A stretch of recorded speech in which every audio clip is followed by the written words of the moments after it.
Hello friends, আজকের ব্লগটা হচ্ছে আমার ঈদের সেকেন্ডের ঘোরাঘুরি নিয়ে। কারণ হচ্ছে ফার্স্ট ডেতে তো কোরবানি নিয়ে ব্যস্ত ছিলাম। সো অনেক খুঁজে এই জায়গাটাকে আমি আবিষ্কার করেছি। এটা উত্তরাতে। সো আমি হচ্ছে এই যে চলে গেলাম দ্য রয়্যাল গার্ডেন। এটা হচ্ছে উত্তরা পলওয়েল কনভেনশন সেন্টারের উপরে। আমি প্রতি ঈদেই কোথাও না কোথাও ঘুরতে যাই এবং ওই জায়গাটা নিয়ে একটা ব্লগ দিই। এবং আমি অ্যাস্থেটিক জায়গাগুলোকেই খুঁজে খুঁজে বের করি, যেগুলোতে খুবই সুন্দর ছবি এবং ভিডিও নেওয়া যায়। তো আমি ফার্স্টেই এন্ট্রি করার পরে আমার কাছে মনে হলো যে এটার ভিউটা খুবই সুন্দর। এখানে রুফটপও আছে, আবার যেহেতু পুরো রেস্টুরেন্টটাই রুফটপে, বাট এটার উপরেও আবার 2-3টা ফ্লোর করেছে ওরা। সো খুবই অ্যাস্থেটিক আর কি। তো আমি প্রথমে ঢুকেই একদম মানে যেটা ওদের গ্রাউন্ড ফ্লোর, মানে ওই রেস্টুরেন্টের গ্রাউন্ড ফ্লোর, তো সেখানে কিছু স্ন্যাপ নিলাম। এরপরে আমি উপরে উঠে যাচ্ছি যে একদম মেইন রুফটপ যেটা, সেটাতে যাওয়ার জন্য। আমার কাছে এইখানকার ডেকোরেশনটা অসম্ভব সুন্দর লেগেছে। এবং দেখেন তো আমার ড্রেসটা কেমন। এটা একটা পাকিস্তানি ড্রেস। আমি এই ঈদ উপলক্ষে এটাকে প্রি অর্ডার করে এনেছি এবং আপনারা বিলিভ করবেন না, এটা আমি ঈদের 7 দিন আগে পেয়েছি। মানে যাই হোক, ওভারঅল আর কি এই হলো আমার গেট আপ সেট আপ। এবং আমি হচ্ছে বিভিন্নভাবে পোজ দিচ্ছি। তো তখন একটু রোদ ছিল দেখে ভাবলাম যে আগে লাঞ্চটা সেরে ফেলি। তো এই যে চলে গেলাম ভিতরে। আমার ছেলে এই যে জুস নিয়েছে, আর সে জানেও না এটা কী জুস, বাট এটা যেহেতু ব্লু কালার, সো সেটাকে অর্ডার করেছে। পরে অবশ্য সেই ড্রিঙ্কসটা আর কি খেতে পারে না, এই সফট ড্রিঙ্কসটা, কারণ এটা নাকি তারপরে ভাল লাগে নাই।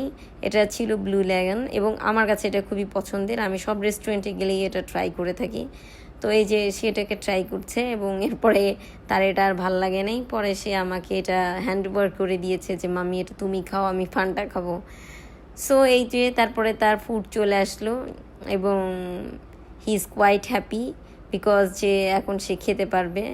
আমার বেবি আবার মোটামুটি রেস্টুরেন্ট খাওয়ার দাওয়ারে খুবই মানে পছন্দ করে আর কি।